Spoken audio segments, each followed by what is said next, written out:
Hello, I'm here today to show you how to put and apply some peppermint oil that I hand fill on an amethyst crystal.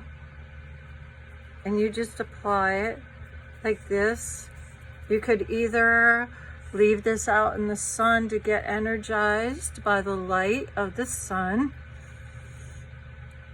or you can put it out somewhere by your plants or things and use it for meditation.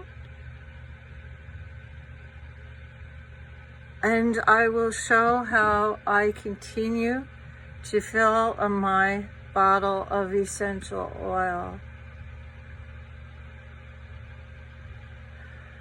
And you can get these